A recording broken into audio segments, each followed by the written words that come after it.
Hello everyone, welcome to the second lecture of this massive open online course on Sociology of Development. As you know, my name is Sambit Mallick. I teach Sociology at the Department of Humanities and Social Sciences, Indian Institute of Technology, Guwahati.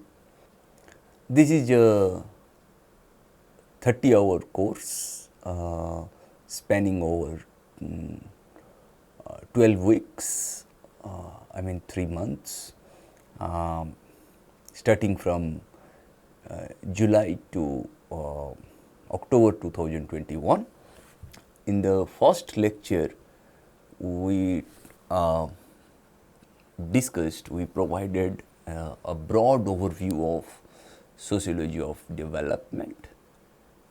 If you look at the first week in terms of 2 lectures, we are going to capture historical location of the idea of development, and that's how we have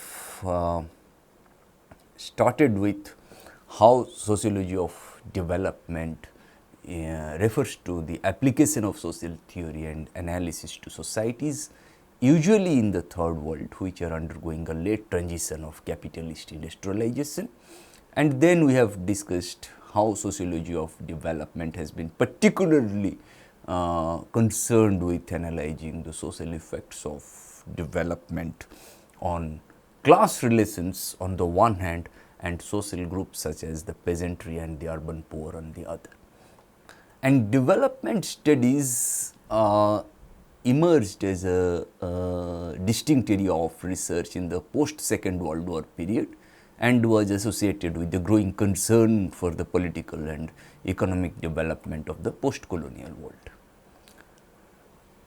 The first sociological account of development, as we have discussed, was modernization theory.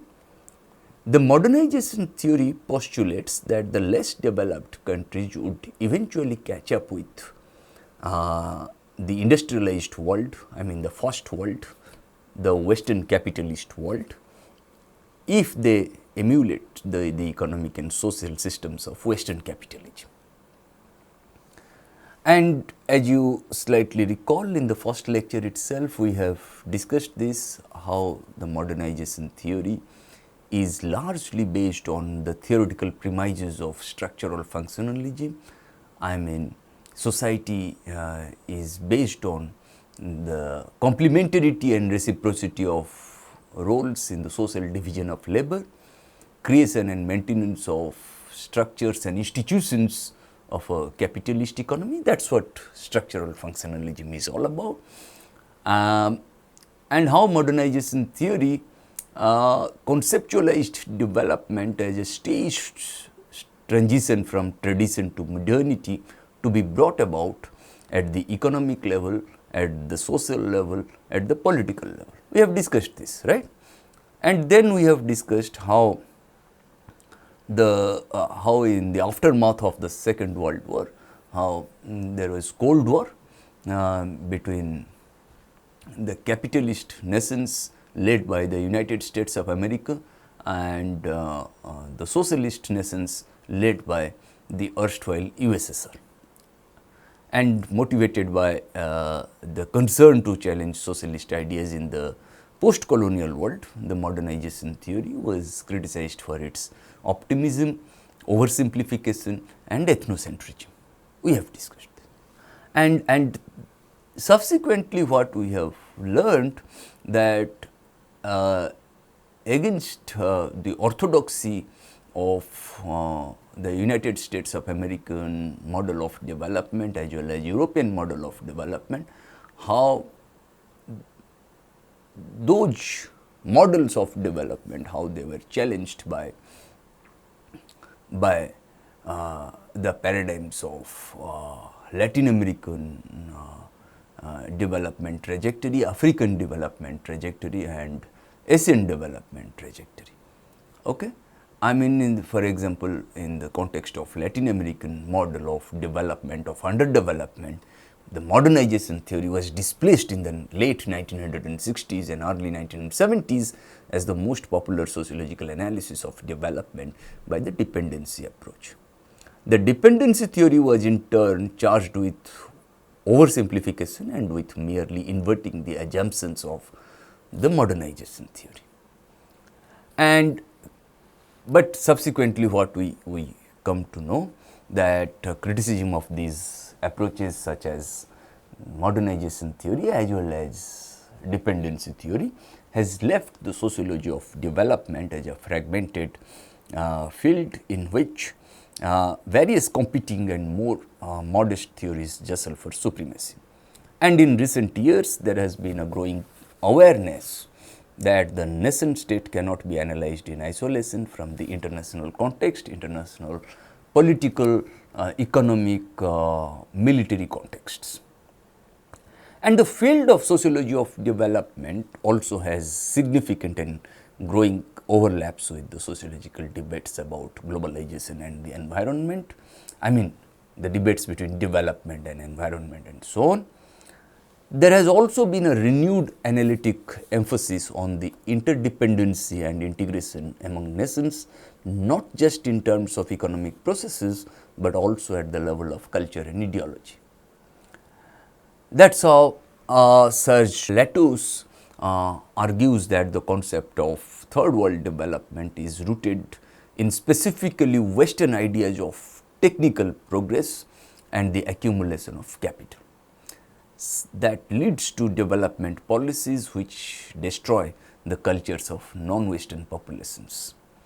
In particular, Latouche maintains that the drive towards global uniformity in cultures, lifestyles and mentalities has been responsible for endemic civil wars, ecological disasters and the widespread national debt throughout the world. And having discussed this in the first lecture, in this lecture we are going to situate development. We have to look at development historically.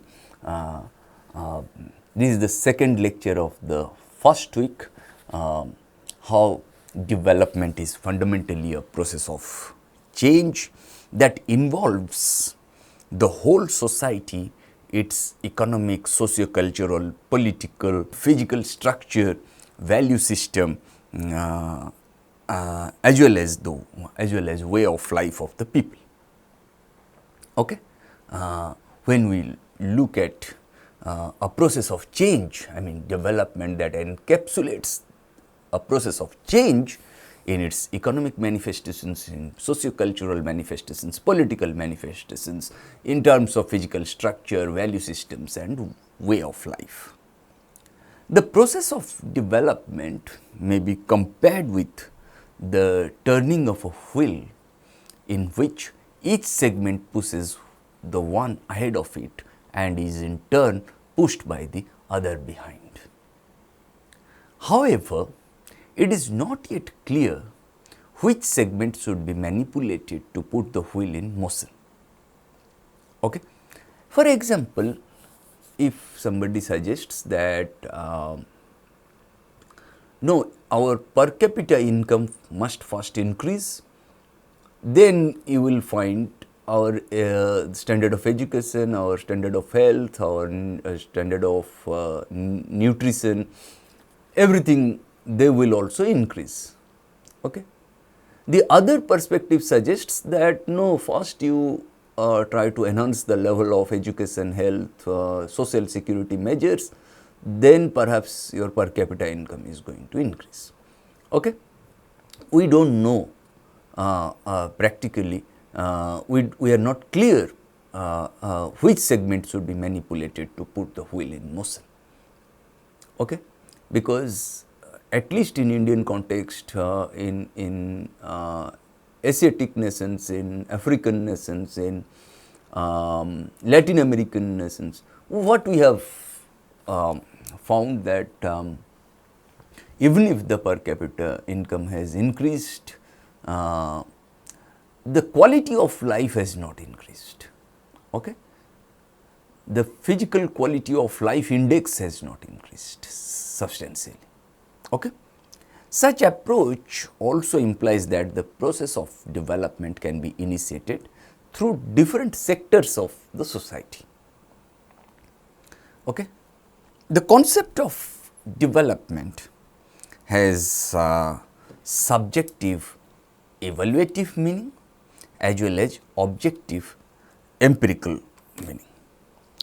When I say subjective evaluative meaning or subjective evaluative perspective, that suggests that the concept of development can be viewed as a process of realizing certain goals or values such as improved health and housing, better nutrition, greater communication networks, improved transportation and increased command over resources. This is very important. Okay. Then subjective evaluative perspective emphasizes on certain goals or values, objectives and higher ordered norms, okay, values, okay, such as improved health and housing, better nutrition, greater communication networks, improved transportation and more importantly increased command over resources. Increased command over natural resources, increased command over physical resources, human resources and so on. Okay.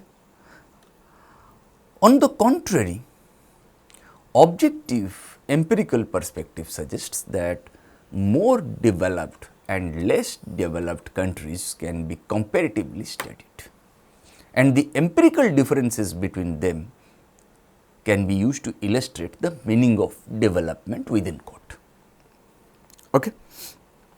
Now let us see, when I said subjective evaluative perspective suggests that the concept of development can be viewed as a process of realizing such goals as improved health and housing, better nutrition, I mean increased command over resources, the literature suggests that earlier notion that nature controls human beings. Okay. That was a part of thinking, that was a part of metaphysical thinking, that nature controls human action. Okay.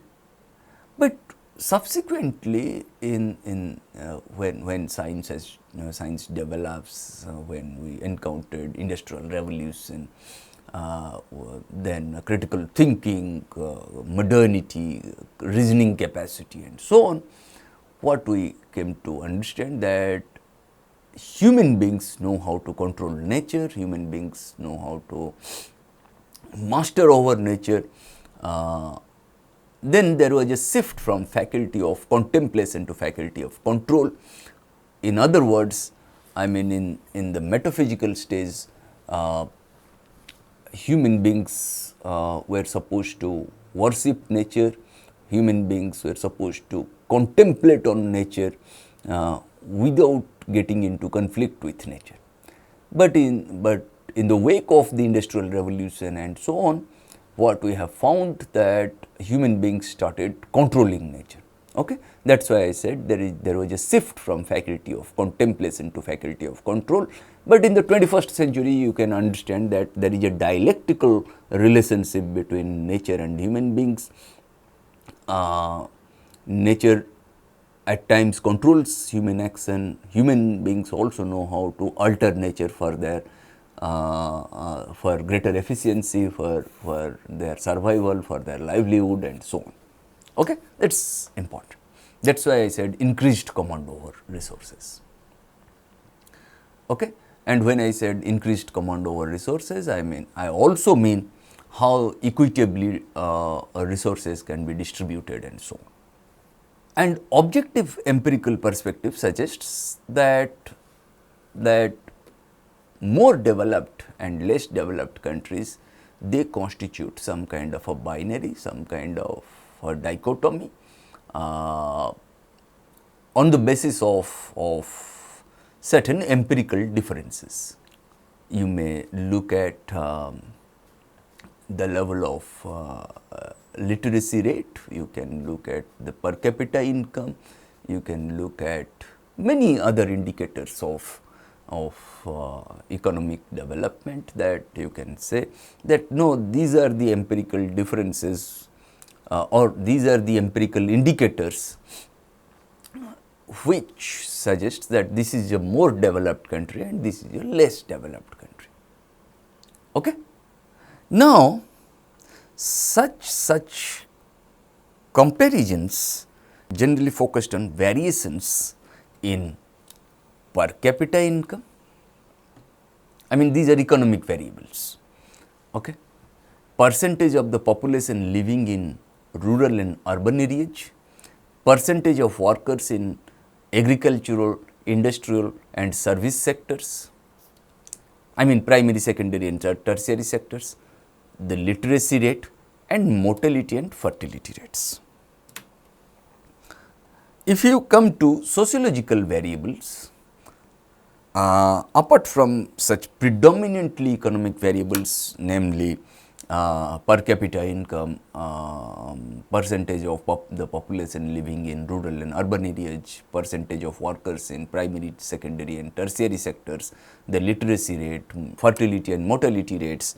Sociological variables, there are certain sociological variables, namely division of labor or specialization, okay? Social differentiation, rationalization of values and modernization of outlook. And there are certain political variables, namely mobilization and participation, how different sections of the society can be mobilized and what is the degree of participation in social and public life. Okay? Participation of the people at large, okay? Cutting across classes, cutting across caste groups, cutting across gender, cutting across races and so on. Okay?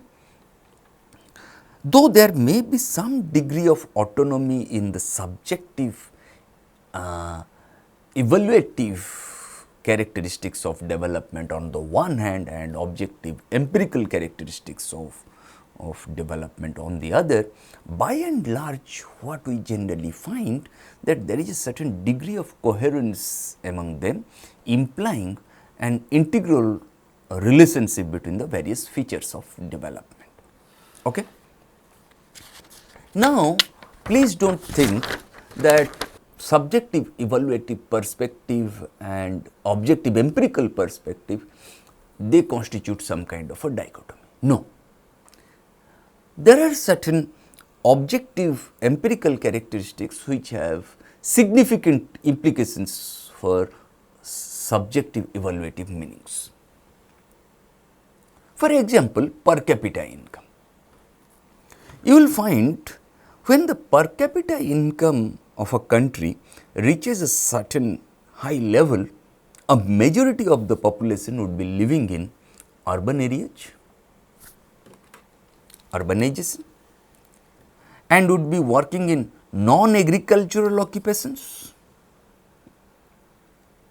and social differentiation would be greater and the value orientation would be more rational, more secular. Okay? Okay. Similarly, subjective evaluative characteristics, they have also significant implications for objective empirical meanings. I mean, there would also be features like a high rate of literacy, low rates of mortality and fertility, more gainful employment opportunities, greater satisfaction of basic needs and so on. Okay? Thus, the idea of development in the sense of achieving an ever increasing level of income for the majority of the people in a country is relatively recent.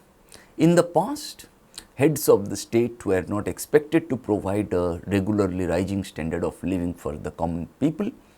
Ups and downs in the fortunes of society were accepted as being natural, and there was no expectation of regular overall progress.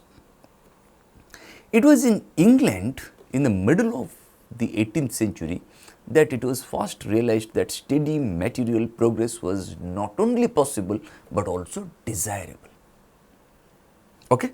That is why we are going to discuss in the next week, okay, I mean end of colonialism, rise of nationalism in the third world, and the desire for development. Okay? That steady material growth is not only possible, but also desirable to have the questions of inclusion, to have the questions of progress and so on. Okay? Subsequently, the idea of progress, desirable is important, subsequently the idea of progress spread to the other countries. Okay? Now it is becoming very important, idea of progress.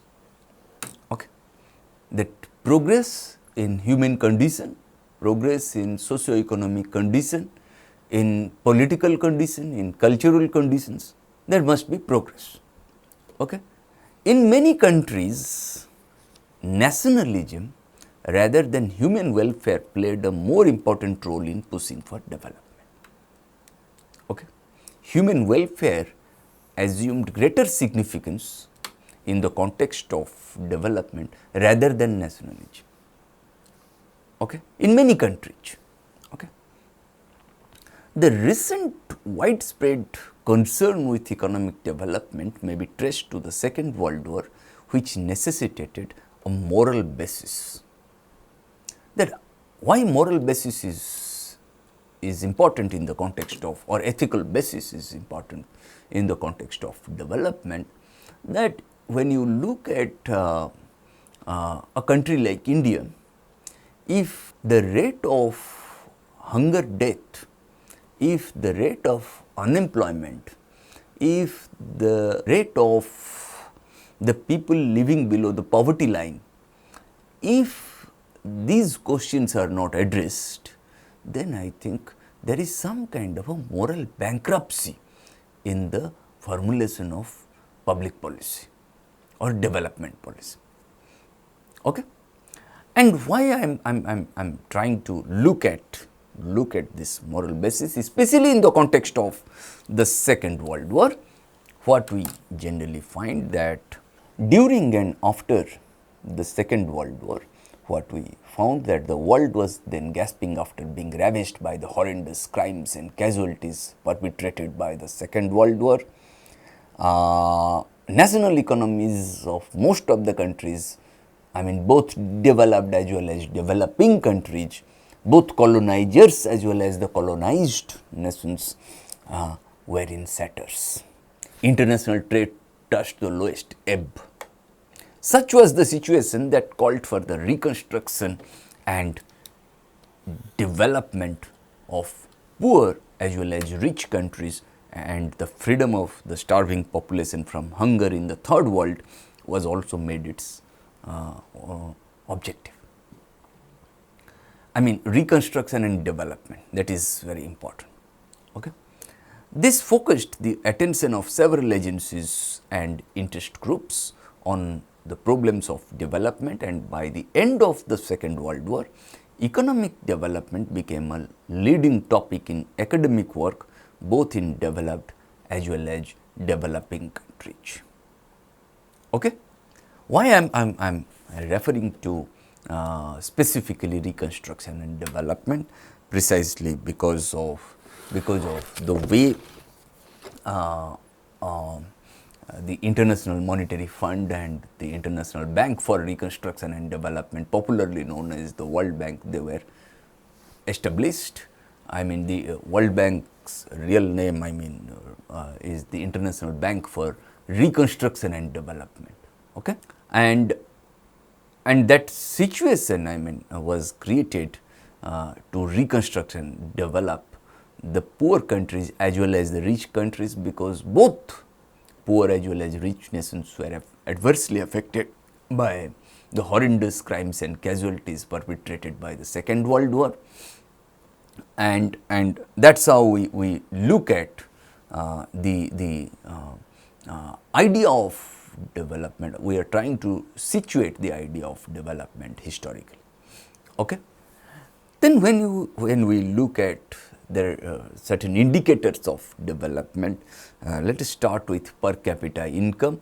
The post-Second World War period also witnessed the emergence of questions about the measurement and indicators of development. What may be the possible indicators of development? Is there any probable indicator of development? Then income was first adopted by Pigou, Arthur Cecil Pigou, a neoclassical economist. He first adopted income as an indicator of welfare and well-being. Pigou described economic welfare as a measurable part of human welfare. Income was also used to record economic activities, particularly the production of goods and services already achieved. If you look at per capita income is equal to, how to calculate this? Per capita income is equal to total personal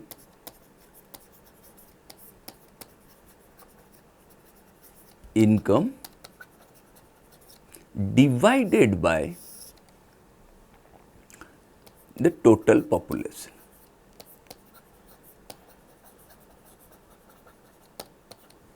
I mean, to calculate per capita income, one must first know the total personal income and the total population for the area in which one wants to determine the per capita income.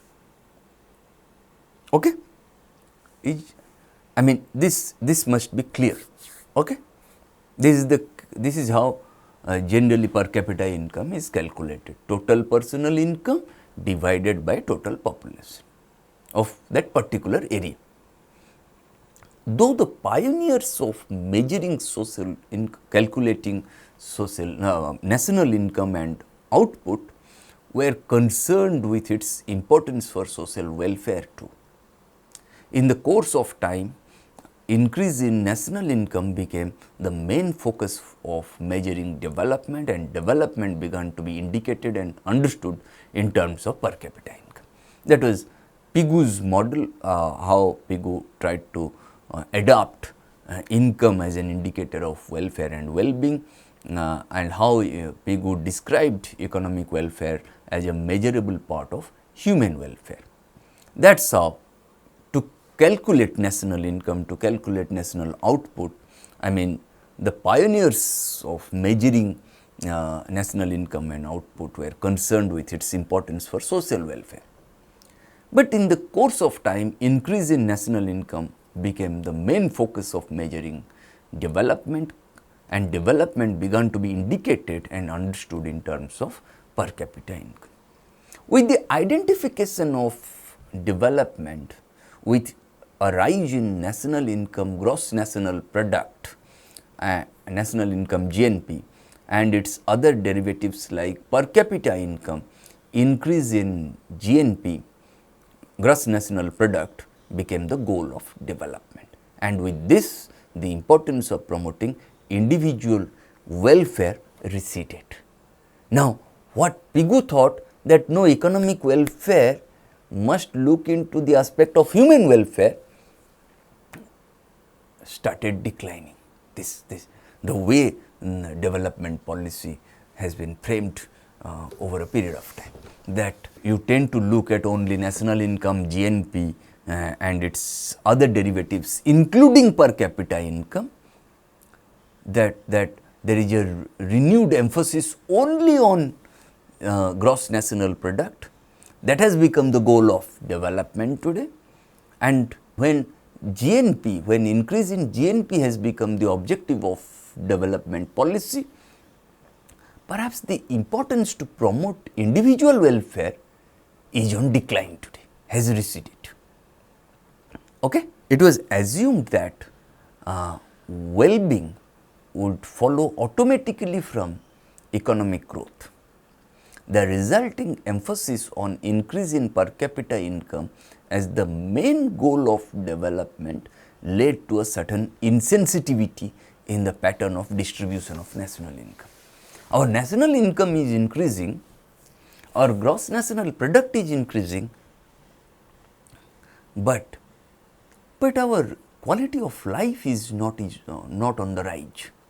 Then perhaps the rise in national income, the rise in gross national product has not been equitably distributed among different sections of the population in our country or in the world.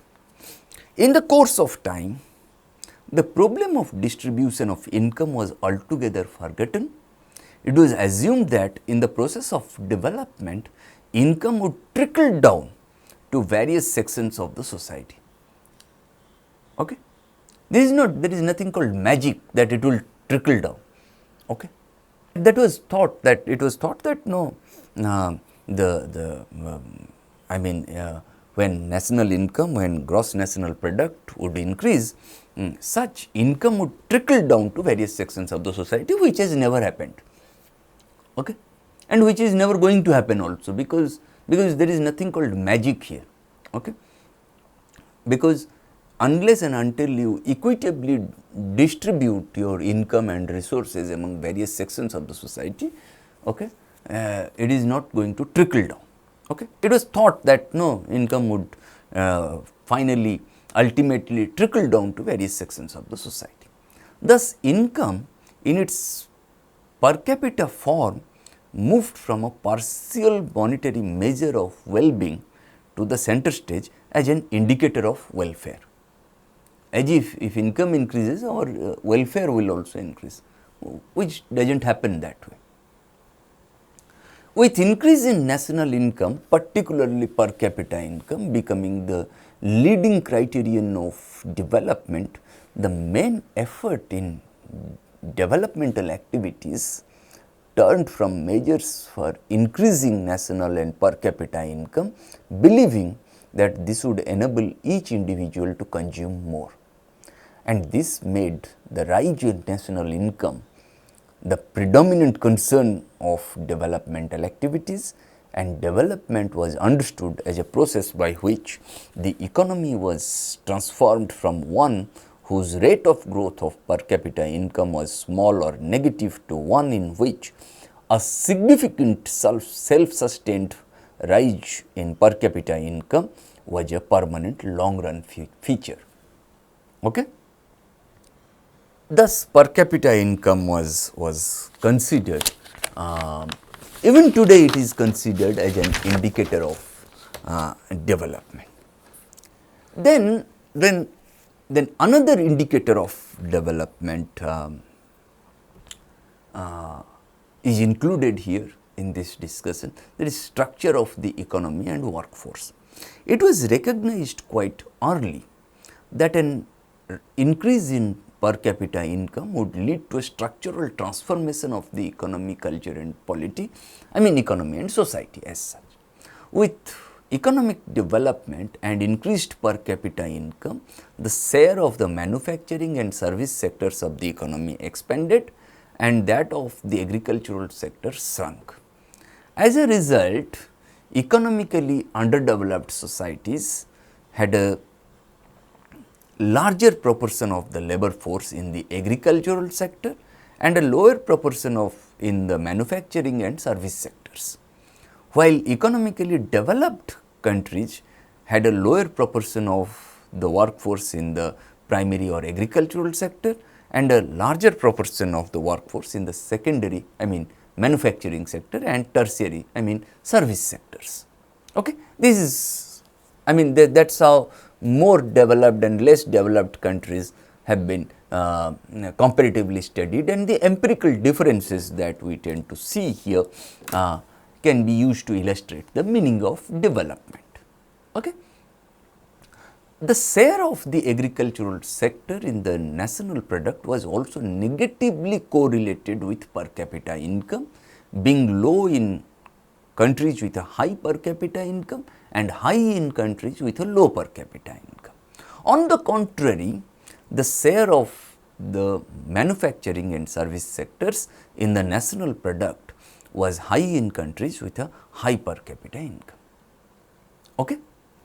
Based on these structural characteristics of the economy, the proportion of the workforce in the primary, secondary and tertiary sectors, I mean agricultural, manufacturing and service sectors, and the relative contribution of these sectors to gross national product were adopted as indicators of economic development. The higher the proportion of the workforce in the secondary and tertiary sectors, and the higher the proportion of these sectors to gross national product, the more developed the country was considered. Inversely, the larger the proportion of the workforce in the primary agricultural sector and the larger its share in the gross national product, the less developed the economy was considered. Okay? That is why once Galbraith said, famous economist, philosopher, that he said that a purely agricultural country is poor even in its agriculture. Okay? That this is important. Okay. Then another indicator of development, that is urbanization, is included here for discussion. That is, the shift in economic structure away from agriculture to industry implied an associated process of urbanization. Dense human settlements with a large proportion of the population in non-agricultural pursuits. In this context, in developed countries, the proportion of the population living in urban areas was more, while in underdeveloped countries, a greater proportion of the people lived in rural areas. Therefore, the proportion of the urban population became another indicator of development. Then saving rate. Because of the predominance of manufacturing activities in developed countries, okay, economic development in the early phase was thought to be synonymous with industrialization. Industrialization required capital for building factories, installing machines and operating the factories, for constructing the infrastructure and various other activities required for the sustenance of manufacturing activities. This led some scholars to identify capital formation as the main vehicle, capital formation as the main vehicle of economic development. Since capital formation is dependent on the rate of savings, okay, in the community, it became another indicator for measuring development. Okay. Okay. Then it was thought that if your saving rate is more, then you tend to accumulate more and more capital. Once capital gets accumulated, you tend to make your country, your region more industrialized, and once a country is more industrialized, it leads to economic development. That is how it was thought of. Okay? But if you look at today's saving rate, I mean the interest that we generate from the savings, personal savings, is on decline today. That is why perhaps it is very difficult to aim at capital formation today, capital accumulation today. Okay? But what we are doing in the 21st century, how these paradigms are getting displaced by certain other paradigms of development, we will be discussing towards the end of this course. Then education was thought of as an indicator of development historically. In the course of time, it was recognized that human resources played an important role in development, leading to an emphasis on human resource development. It came to be realized that the fundamental problem in development was not the creation of wealth, but the creation of the capacity to create wealth. It is not simply about how wealth can be created, but it is to understand the capacity to create wealth. For example, you look at the works of Amartya Sen and others, Poverty and Inequality, Inequality Re-examined, Development as Freedom. I mean, the entire entitlement approach, I mean, whether one has the capacity to create wealth or not, whether the state has created that scope so that it enables somebody to have to develop a capacity to create wealth or not. That is a capacity which resided in the people of a country, particularly in their intellectual capacity. Investment in human capital was identified to be an important source and result of economic development. The level of education was identified as an indicator of the level of development of human resources, and this led to the adoption of the educational level of the population as another indicator of development. The United Nations Economic and Social Council tried to provide certain welfare characteristics, certain social dimensions of, as part of these welfare characteristics, certain social dimensions of development in terms of personal income, in terms of health, in terms of nutrition, in terms of education, in terms of housing, in terms of employment. Okay? Because when you look at development only in terms of per capita income, perhaps it does not help. Okay? That is why health, nutrition, education, housing, employment, they are extremely important. That is how you will find Scandinavian countries, Sweden, Denmark, Norway, I mean, they have developed enormously precisely because they have emphasized more on these aspects: health, nutrition, education, housing, employment, and so on.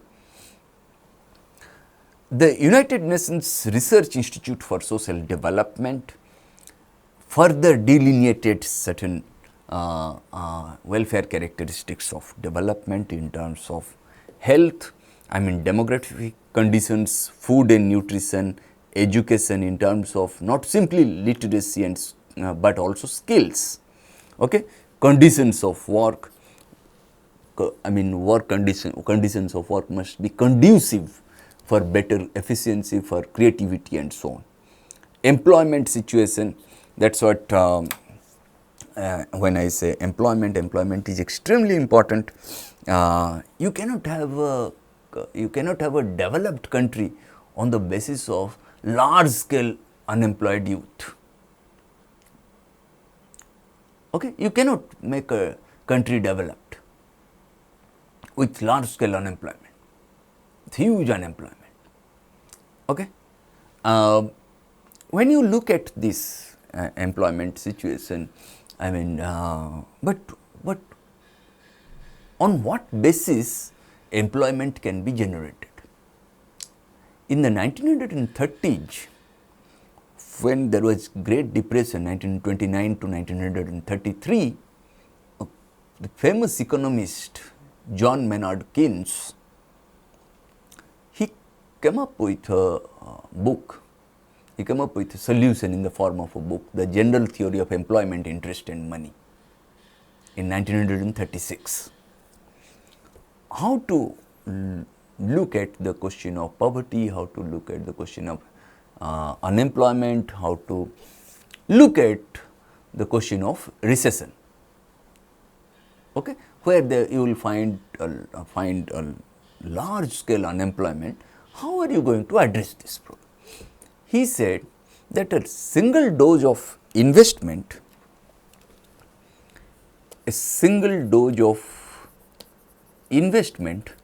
can create a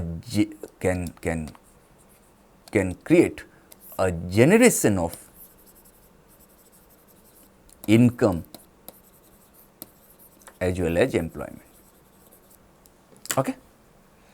What he meant investment is nothing but public investment, public spending in in it is not like private investment, but public investment, state investment. The state must invest in core sectors of the economy to create more income and employment. Okay? Public spending is very important, public investment. Okay? That is what he said, a single dose of investment can create a generation of income and employment as well. Then another welfare characteristic that the United Nations Research Institute for Social Development outlined, that is aggregate consumption and savings. Okay? Transportation, housing facilities, household facilities, clothing, recreation and entertainment, social security and human freedom. Human freedom, I mean freedom of speech, freedom of expression, freedom to express your differences, freedom to dissent.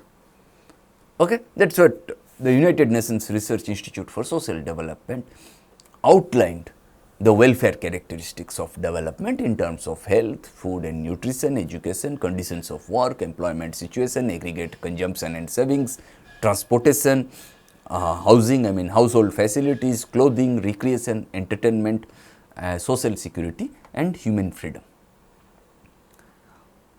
Okay? When you have this creativity, more efficiency, but our human potentiality must be realized, must be fulfilled. The experience of the social consequences of planned development in the third world led to a reappraisal of the objectives of development. In the early 1960s, Dudley Sears emphasized that development was basically a normative concept. It is a norm bound concept. It is a prescriptive concept. That this kind of normative concept is synonymous with improvement, and its objective was to create appropriate conditions for the realization of the full potential of the human personality. Dudley Sears therefore stressed that development was to be understood and calculated in terms of reduction of poverty, reduction in employment and reduction of inequality, and not through growth of GNP or per capita income. You may have a rise in gross national product or per capita income, but if in your country poverty, unemployment and inequality has not been reduced, then that is not a developed country. Okay? Dudley Sears further argues that gross national product can grow without any improvement in any of these criteria. Gross national product, national income, per capita income, they may grow, they may increase without any improvement in the case of poverty, in the case of unemployment, in the case of inequality and so on. Okay? That is why human potentiality must be realized. To be chronically, what Dudley Sears, let me quote Dudley Sears here, that to be chronically dependent upon another person, even for food, was incompatible with self-respect, was incompatible with human dignity. For a non-senile adult, especially for somebody who was preparing for an economically active life. Then thus equity became another indicator of development. Both poverty and unemployment are associated in various ways with income, but even a rapid increase in per capita income in itself would not be enough to reduce either poverty or unemployment. Poverty can be eliminated much more rapidly if any given rate of economic growth is accompanied by a declining concentration of incomes, equity should be considered an objective of development. Then therein lies the significance of instrumental rationality,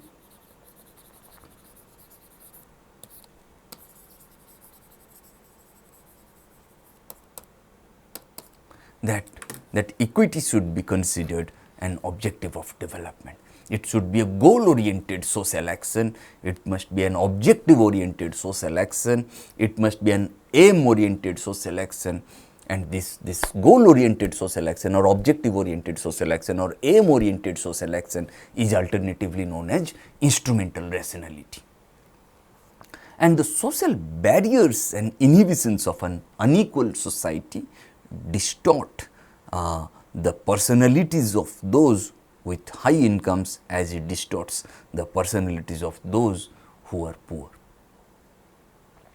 Therefore, a plan or program which contains no measures for reducing poverty, unemployment and inequality can hardly be considered to contribute to development. The realization of human potential also requires adequate educational levels, especially literacy, participation in the government and belonging to a nation that is truly independent both economically as well as politically. As undernourishment, unemployment and inequality dwindle, educational and political goals become more significant objectives of development.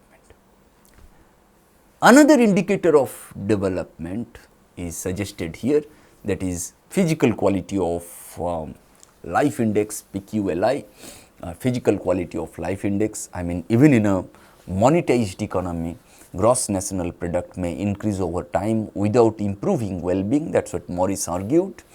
The poorest groups of society may not benefit much or not at all from rising national income alone. On the contrary, a country can be made better off in terms of social security, social harmony, longevity of life and mortality rates through appropriate programs without any increase in gross national product. Morris therefore emphasized that the objective of development should be the satisfaction of essential human needs along with increasing the output of goods and services. This required a mix of policies that would react and reinforce one another. Okay? Physical quality of life index is based on three indicators. One is life expectancy rate, secondly infant mortality rate and thirdly literacy rate. I mean, physical quality of life index suggests that your life expectancy rate must be high. At the same time, infant mortality rate must be kept to the minimum and literacy rate must be very high. In this, why? I mean, then your medical systems, your science and technology must have reached a level where you will find that there is a less more infant mortality rate. There is growing awareness about fertility as well as mortality. Old age people, they must have a decent, must have improved health condition, and your educational levels must be pretty high. Okay? Human Development Index further suggests that development as a process of enlarging people's choices, preferences. That is what the United Nations Development Program in 1990, UNDP suggested, that you look at the Human Development Index. You must consider Human Development Index as one of the indicators of development. That is a process of enlarging people's choices. That development is based on a long and healthy life, expansion of the forms of knowledge, systems of knowledge, and there must be an increase in resources for a decent standard of living. These are very important. If people's choices are not getting enlarged, if people's choices are not getting expanded, then what kind of a life that we are leading? Okay, that's what the UNDP, the United Nations Development Program in 1990 suggested. The sociological indicators, that's why suggest that development affects the structure and character of societies in many ways. Transformation in the occupational structure and urbanization, which occur with economic development, are also indicators of sociological transformation in society. Comparative studies of developed and more developed and less developed societies show significant differences in their mortality and fertility rates. If you look at developed countries, you will find there is low mortality rate as well as low fertility rate. But if you look at a less developed society, then you will find there is more fertility rate as well as more mortality rate. Okay? While developed societies are characterized by low mortality and low fertility rates, less developed societies are characterized by high mortality as well as high fertility rates. As societies develop, their social structure becomes increasingly complex. Simple societies are characterized by a simple social organization based on kinship. Nevertheless, with development, these such traditional social organizations disintegrate, separating economic behavior from the social, and division of labor or specialization increases, and social differentiation and social stratification emerge. More developed and less developed societies are distinct in many aspects of their culture. The evolution of universalistic values and norms is an important feature of developed societies, and this is reflected in the institutionalization of a general legal system applicable to all sections of society rather than to a few functional or segmental sectors. As societies develop, the personality of their members undergoes a fundamental transformation. They reject passivity, resignation and fatalism and develop empathy, that cognitive empathy, understanding the need of the other, understanding the role of the other, and they become independent of traditional authority and develop instrumental attitudes and behavior, goal oriented. Okay. Coming to political indicators of development, I mean, one must look at nation building. Nation building cannot be studied in isolation. Okay. Nation building must be examined in the context of rise in human welfare, okay, establishment of legal institutions, organization of political life and performance of political functions in accordance with the standards expected of a modern nation state. Okay. Spread of rationality in administration, strengthening of secular and legal concepts, application of specialized knowledge in the solution of human affairs, rational and responsible government behavior, political stability, participation of the deprived sections of the society in socio-political processes, mobilization of the marginalized and powerless sections of the society. And that's how Liebenstein, Harvey Liebenstein mentions the various features of developing societies in terms of economic characteristics, agricultural characteristics, demographic characteristics, cultural and political characteristics, technological characteristics and so on. Adelman and Morris suggested sociocultural characteristics, political characteristics and economic characteristics. We have discussed all these things. I mean, in backward economies are characterized by low per capita income and low productivity in agriculture. That's what we have discussed. A very high proportion in agriculture, usually around 50 to 80%. absolute overpopulation in agriculture, there is seasonal unemployment, there is disguised unemployment, where disguised unemployment, I mean the marginal product will be either zero or negative, and a lack of employment opportunities outside agriculture, very little utilization of capital per head, and primitive agricultural techniques. I mean the same bullock cart system. Very low rate of savings. Primary industries are usually residual employment categories: agriculture, forestry, mining, and so on. The output of agriculture, which dominates the economy, is made up mostly of cereals and primary raw materials with a relatively low output and output of animal protein. A major proportion of household expenditure is on food and other basic necessities.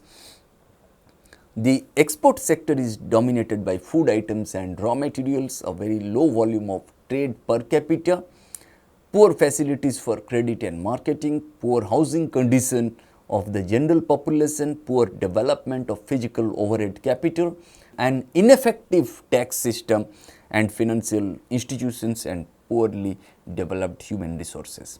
And low per capita income in underdeveloped countries is a reflection of low productivity in economic activities, particularly agriculture, in which you will find almost 40-50% of the population is engaged. And low productivity in agriculture and other activities is mainly due to the utilization of simple technology, the use of tools and equipment of low productivity, a low level of utilization of capital, and a low level of human capacity to use resources more productively.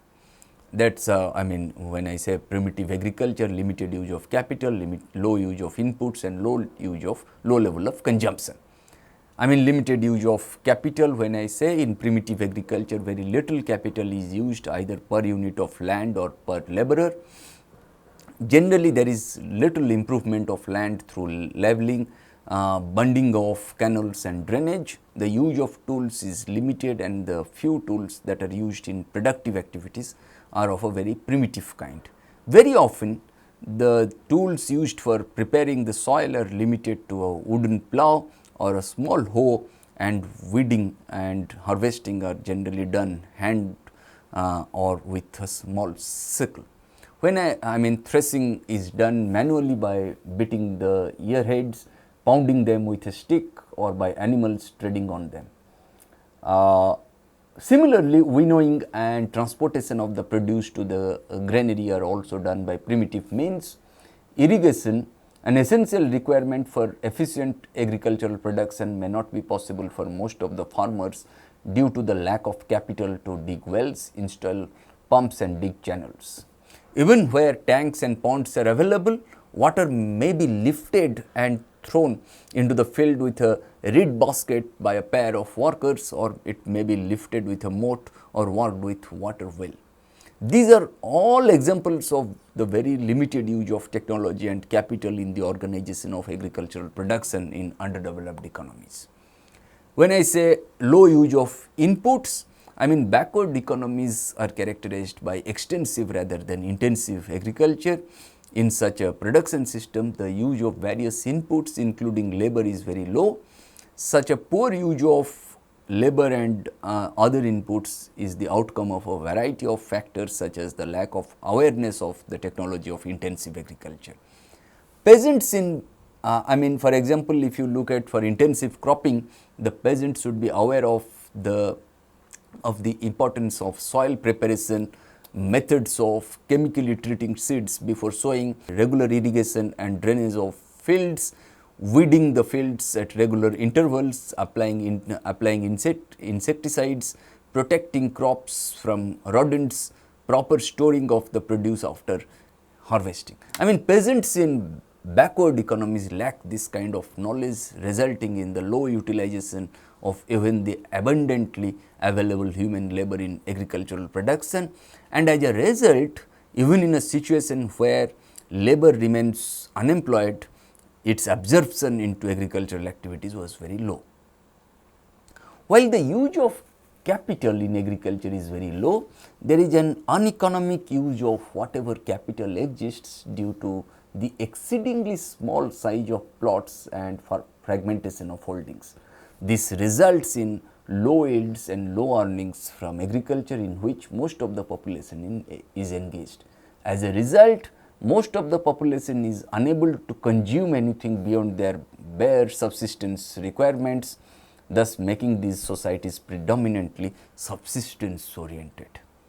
Low level of consumption, when I said, I mean the low productivity and meager earnings of the workers often make household earnings fall short of subsistence requirements. Undernourishment and debilitation adversely affect the capacity of the rural population to work hard for a full day, resulting in low earnings and low productivity, and thus a vicious circle emerges, creating a relation between poor agricultural development and poor human development between an underdeveloped economy on the one hand and an underdeveloped society on the other. Low standard of living you will find, I mean in the context of developing society, developing economy, I mean in terms of poor hygiene, high fertility, high mortality, low human development, I mean low investment in education, low demand for skills, hunger for land, the traditional non-agricultural sector is predominant, traditional markets are there, low level of differentiation, predominance of particularism, dualism, extended family, absence of a middle class, lack of social cohesion, traditional orientation, limited vision, lack of community consciousness and passivity, and you will find that there is an integration of a population into a community, okay, on the basis of religion, on the basis of caste, on the basis of race, on the basis of tribe, I mean creation of a sense of national unity, emergence of specialized political structures having functionally distinct regulatory roles, increase in governmental efficiency in utilizing the human and material resources of the polity for national goals. And there is fragmentation on the basis of religion, caste, race, ethnicity, language, religion, insecurity, gender and so on. Okay. What we have discussed in this lecture, we have discussed, I mean in the first lecture and in the second lecture we have covered historical location of the idea of within quote development, and in the next week what we are going to discuss end of colonialism, rise of nationalism in the third world and the desire for within quote development. Thank you.